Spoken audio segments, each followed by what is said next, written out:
观众朋友，大家好，我是碧纯，欢迎收看精准养生重塑人生节目。AI 人工智慧真的非常的先进，现在也运用在中医的把脉上，那就是科学脉诊仪。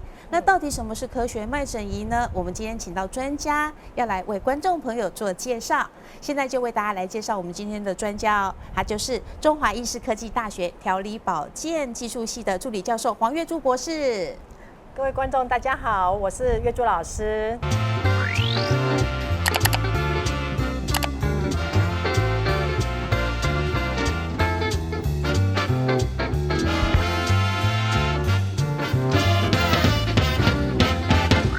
欢迎月珠博士哦。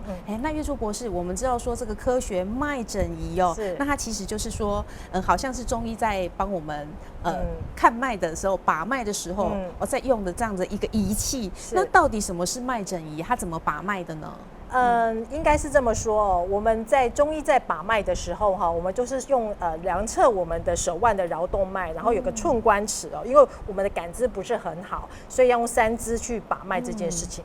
可是毕竟脉哈要透过人的感知去做传递啊，或是教导的时候，其实它的落差还有它的传承是比较慢的。那但是拜王维公教授之所赐哦，就是他的团队呢，这是在过去的30几年来呢，他去研发的。怎么样从我们的食指的这个脉动呢，就可以去知道我们全身的一个脉象哦，所以最后就研发了所谓的科学脉诊仪哦。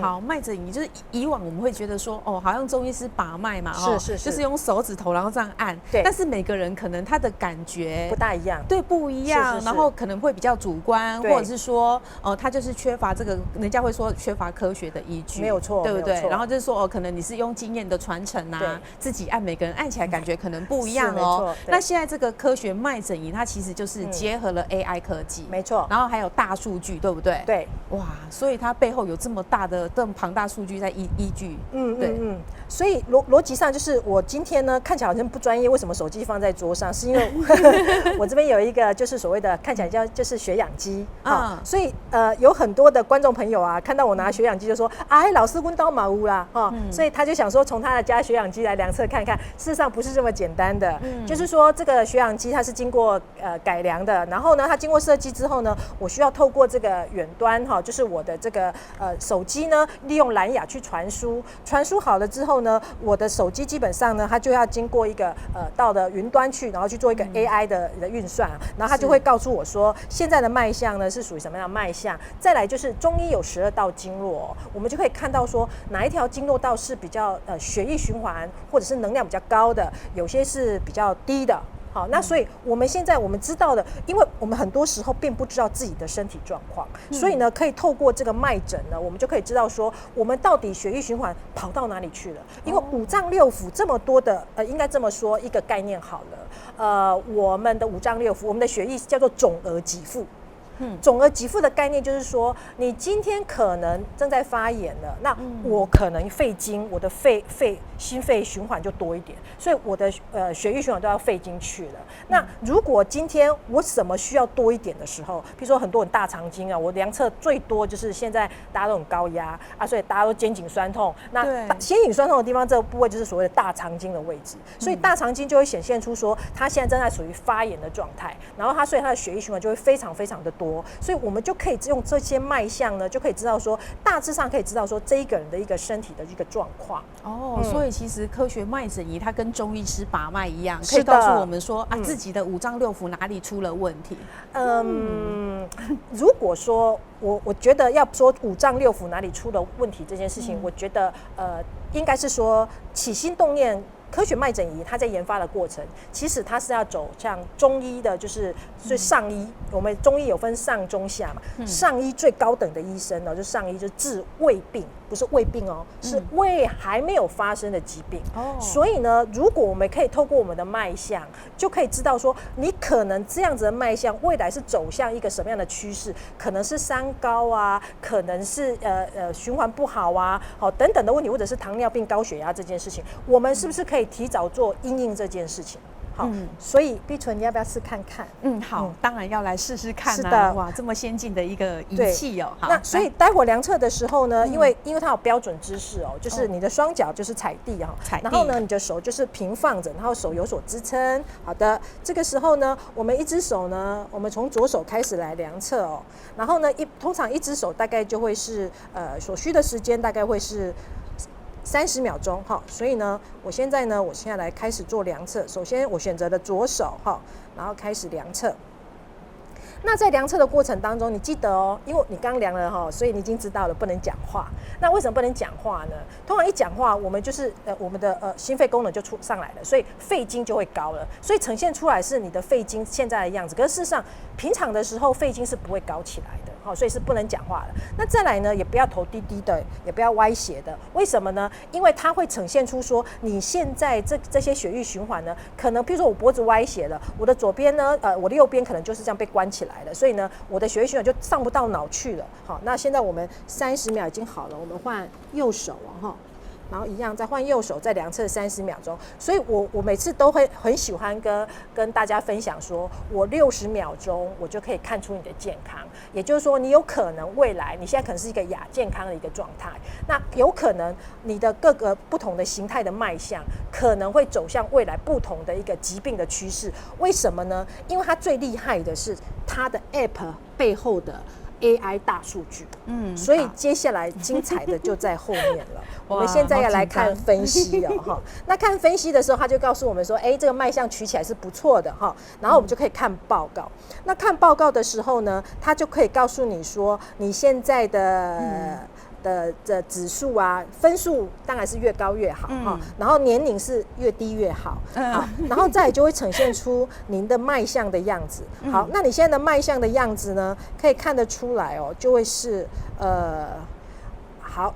你现在看一下，C01234就是各个不同的斜频，那各个不同的斜频，你往下滑就可以看出来各个不同的经络道。哦，好，所以现在有个红彤彤的，往下很低很低的，那一条呢经络呢就是 C4，就是所谓的肺经。肺经。那你说老师我不懂这个怎么？对，肺经是什么啊？对，好，你就继续往下滑，他就告诉你说你是肺虚缺氧型。哦，肺虚对，就是这个脉象整个来说，我们整个12道经络道，我应该是这么说哦。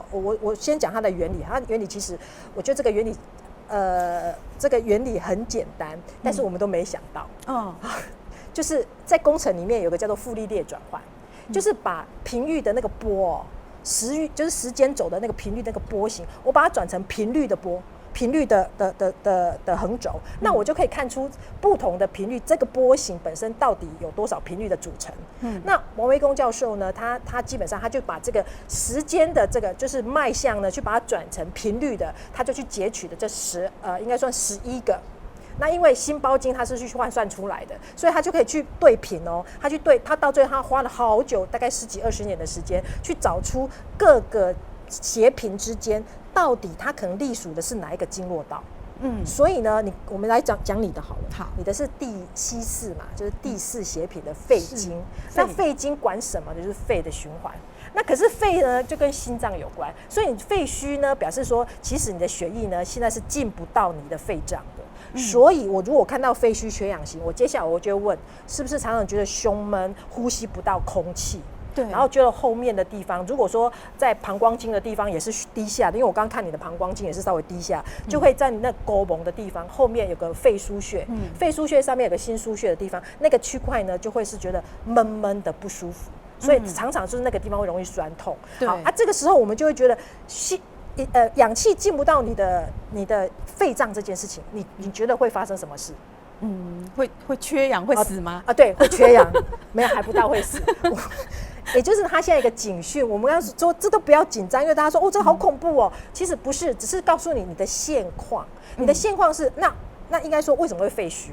对吧？你应该要了解是为什么会肺虚这件事。好，首先第一件事情，我们大家是不是都是滑手机？那滑手机的姿势是什么？我们走肺经这个路线，所以其实我们都是圆肩的。我们很少是扩胸的，你长时间在这样子的肺经的这个经络道上面是堵塞住的，你堵塞住的，请问这条路径不通了，再来。当然，我们这是讲的是中医的哦，但是在西医的里面呢，其实这个脉诊仪它最厉害的，为什么它科学？因为它可以被复制，它可以被重复，而且它背后的理论架构是科学的，而且是被验证的。也就是说，肺经看起来我们中医说肺经，可是在西医里面呢，它讲的还是血液循环，就是我们的肺脏的血液循环。所以你今天你肺脏的阳不足的时候，不足的时候，你当然我还在问你另外一个问题啊，是你可以不回答，但是我猜也是啦，就是你晚上睡眠一定不好。对啊，为什么呢？因为这很合理。其实从生理学上的机制都可以推得出来，也就是说，你的肺经的血液循环不足的，你晚上睡觉睡到一半的时候，其实你还是缺氧的、你会这个缺氧，你的大脑会扰动啊，就你会让你自己的身体就是，我现在是不能睡觉的，一直醒所以过来啊就签名呐，所以就签名呢，你会看到很多人就是肺经是低下的，那接下来怎么办呢？如果你再不处理的话，他可能就会走上高血脂、高血压，甚至到最后，他会因为血液是总而给付的。所以呢，你这边一直低下，它会去导致某个地方，他觉得你好像一直在缺氧，你觉得你的心脏跟你的大脑会做什么事？加压，让能够缺氧的地方得到养分这件事情。可是问题是，你真的缺氧吗？你不过可能是姿势把它扳住了，你有可能是旧伤把它这边压迫到了。那所以我们要找出真正确的问题。所以我们当然就会很多的中医要治胃病这件事情，先找出你虚弱的脉象，然后试着去想这个虚弱的脉象它可能的原因是什么。好，所以碧纯你的原因我觉得有几个啦。对，第一，我会试着去找你的肺经上面是不是有堵塞的地方，是不是有压痛点，是不是曾经开过刀，然后是不是有什么地方的旧伤导致了你这个肺的不通。那当然也有可能是你呼吸道本身出问题。对，因为你本身你吸氧，我现在有点鼻塞，所以我们是不是就是要去解决这件事情？如果你都不知道，然后后面呢就养成了很多的慢性病就出来了，那就得不偿失了。对，所以它其实脉诊仪，科学脉诊仪，它检测出来是当下现在的现况嘛。那像现在我可能就是我已经有几个礼拜鼻子过敏，所以鼻子都有点鼻塞，那我就觉得呼吸有点困难。对，所以它检测出来也会变成这种情况吗？当然，就是脉诊仪，我们可以想象一下哈，为什么脉到底是不是科学的？其实只要能够，你就重复不断的测试，你这个人的脉象大概就可以知道了。可是要记住一点哦，你不要说你突然之间又小跑步了，因为我们刚刚有测了几次嘛，对，有测几次，就是在第一次的时候，测到脉象我就觉得怪怪的，那因为。第一次测到的话，好像我那个年龄很大，年龄非常的大哈。那所以这时候我就会想说，怎么可能这个样子？那可能我会去猜。通常我有一个同事是这样啊，他跑完步之后来测，然后告诉我说，你要帮我写计划哦，因为我现在目前心梗脉哦。那我就说你刚好跑完步，心梗脉差不多而已吧。对，所以我刚第一次测的时候，可能是我从那边远远的地方走过来，马上坐下来，对，因为没有一个，因为就像血压一样，你想你刚跑完步去量血压，说我高血压了，跑步真的很不好哦。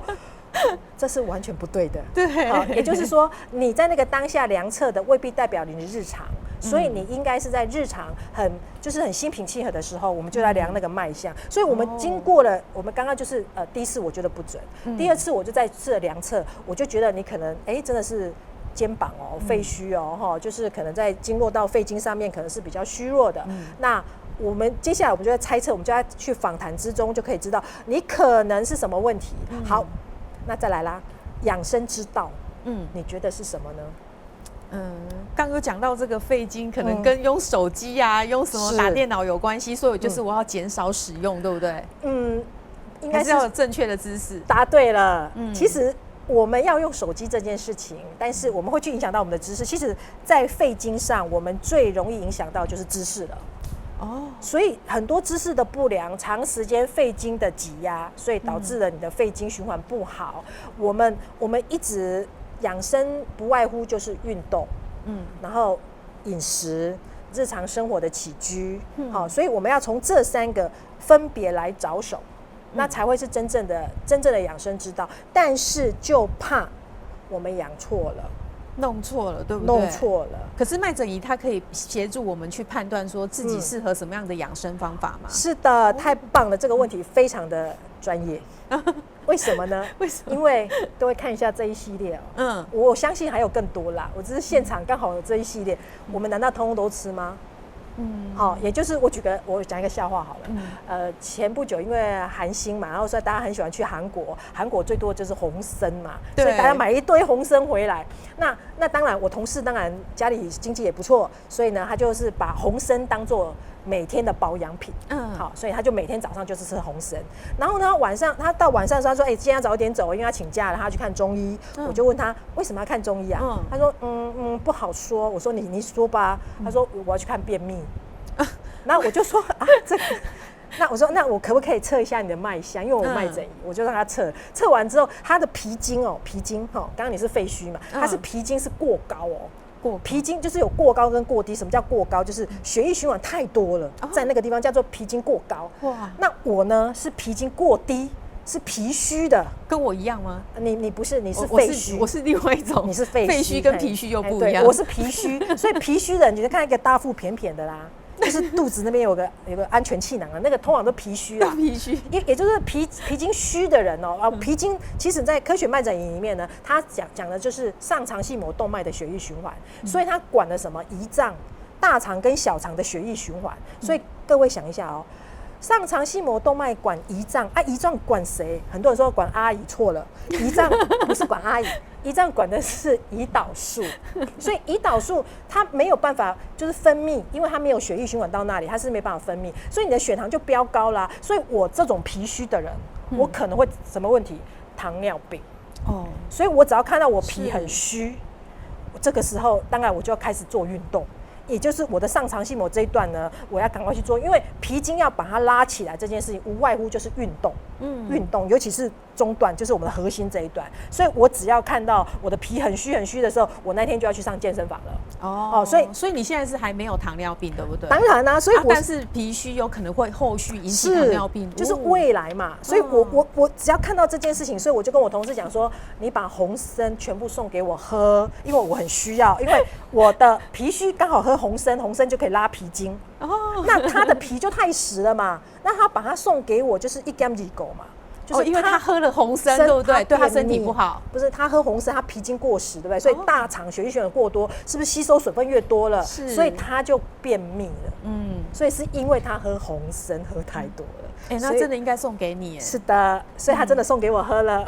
所以我们当然这样子的问题，他就不用再去看中医了。所以我的意思是说，我们的精准养生是这样，我们吃保养品都很好，但是因为保养品是经过了就是所谓的提炼啊，然后再来就萃取出来的，它的成分相对的对我们每个经络道都有不同的一个效果。所以今天比如像您的是肺虚，那你就不会是红参嘛。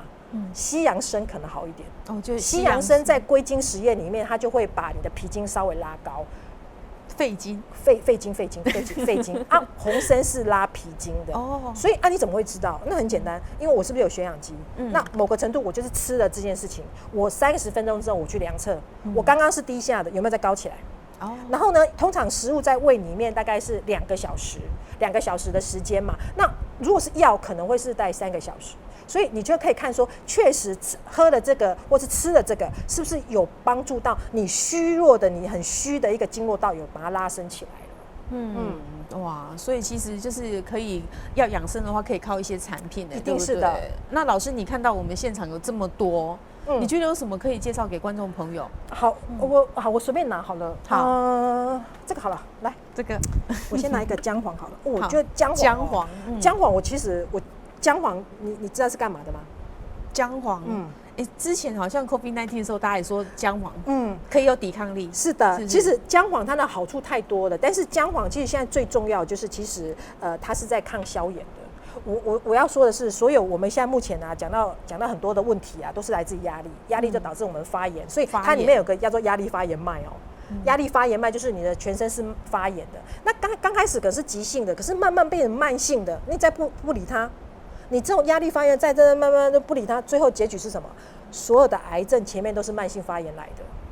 所以你就想，如果是这样，我可以把我身体的状况把发炎给控制下来这件事情，是不是就不会走向后面的，甚至癌化了？所以在姜黄这部分，可能就是压力发炎脉啊，全身上下发炎的就非常非常适合。而且最近的研究发现我们老了最怕阿兹海默症。阿兹海默症里面呢，其实现在发现，其实姜黄是非常非常的有助于帮助延缓就是大脑失智的部分是，那像这个姜黄的话，就是不管是什么脾虚、肺虚都可以吃吗？你只要身上有发炎，你这么说好了，你有发炎，你疼痛这件事情就发炎了。疼痛就是发炎，疼痛就发炎了。当然，以我来说，我量测到压力发炎脉这件事情，我就会建议你，但如果这边这么多，先来个姜黄吧，先把你的发炎先稍微降低下来。好，我确实有人因为那个阿基里斯腱发炎，就吃姜黄。他就说：“好了，是他说的啦。”好，就是对，就这个，因为我觉得很有趣的是，药食是同源的。中医药本身啊，你说，因为中药现在的源头其实很多是不确定的。可是假设说我们今天可以吃到一个，是因为经过了很多检验都合格的，然后呢，它又可以得到你身体的好处的，像姜黄是一个非常非常好的。你想一颗可能就要一缸的姜。再去提炼，对，然后你说我如果今天要吃姜黄，我可能要吃3大盆的咖喱，因为姜黄就是咖喱饭最多嘛，所以有很多人就会说，那我来吃咖喱饭就好啦，你可能没办法吃到5大碗，才有1颗。所以为什么保健食品还是有它的用处的？就是我们的日常的饮食里面没有办法吃这么大量去萃取出来的，吃完可能那个体重增加好几公斤。没有错。所以这就是吃保健品的最好的地方，就是在这里啊。它已经帮你提炼好了，然后它已经算好你每天所需要的量，刚好你又需要，重点是刚好你要需要，刚好要需要。好，来我们再继续看哦。对，我看到这个了。对，这个是。活力蛋心宝，我觉得这个啊，像这个其实我也很需要。为什么？因为我脾虚就可以吃蛋，你都挑你需要的，是不是？那是一定要的，因为我一定会看我现场我最需要什么。我是脾虚的人，其实脾经要把它变得比较皮实，就是把拉脾经这件事情，我说运动绝对是首要之物嘛。那运动是不是要 muscle 肌肉？对，好，那我会脾虚还有一个原因是因为我碳水化合物吃太多了。对，其实就华人来说，平均起来都是脾虚的，因为我们吃的米饭啊、面包啊、水饺啊这些，其实都是碳水化合物，它都会让我们的脾虚的。那但是吃什么可以拉高我们的脾经呢？大概就是蛋白质已经很确切了。然后我们可能又缺很多人，他有加锌进去，那就更好了。好，所以某个程度的这个是会好到脾经的，就是脾虚的人，我觉得蛋白质，而且我们现在又肌少症这件事情啊，通常就是因为，大家想一下，肌肉的来源不就是蛋白质吗？那我们吃的那些米饭，请问有蛋白质吗？没有嘛。所以一定要有把这个奶蛋类的，就是蛋白质，尤其是高蛋白，好的高蛋白进去了之后呢，然后我再加上运动，才会长肉嘛。那我就可以，就是如果就银发族或者是想要把脾经拉高的那当然就是这个就非常的，所以银发族很适合了。对，非常非常适合。好，就那不要多说我了。那你那个朋友不适合，对不对？我那个朋友不适合，同生的那个朋友，他也超级不适合。但是我觉得他适合这个，他适合这个。他会便秘是？不是便秘这件事情啊。我说这个益生菌好了，益生菌其实是什么样的人需要？胃经低下的胃经哦，其实。胃经在这个脉诊仪里面呢，它的科学根据是什么？通常就是胃经比较高的，代表的是胃酸比较高；胃经比较低，代表是它胃酸分泌比较少。我现在走了很多社区，我发现一件事。很多的社区老人都很瘦，非常非常的瘦，然后去量他的脉象，那个胃经都非常的低下，因为他这个最高是100，最低也是100嘛，你就会发现年轻人都是胃经飙高100，因为他都说他胃食道逆流，然后呢，老年人都是胃经-100，就是最低的，然后告诉你说他吃不下，他就是很瘦，然后又吃不下，其实原因在哪里？原因在于说，年轻人他的胃经高，就是因为胃食道逆流。因为他就压力大，他就要吃甜食，还有又要醒脑，所以一边吃甜食，然后再喝咖啡这件事情，所以就会促进你的胃酸就不断的分泌，因为他现在年轻嘛，所以他就不断的分泌，所以胃经就变得很高，然后所以就影看对不对？用亏胃酸好像是肺经出问题，错了，是胃经，好，就是胃食道逆流，是胃食道逆流。可是老年人家是因为他的胃酸分泌太少了，胃酸分泌太少会影响什么问题？消化不良。所以你会听老人家会说：“哎，我不爱吃，因为会胀。”他吃一点点而已哦，他就会胀了。为什么吃一点点就会胀？因为呢，他就没有胃酸可以消化嘛。啊，没有胃酸可以消化这件事情。然后我甚至还听到一个说，他1年下来都一直在打嗝的。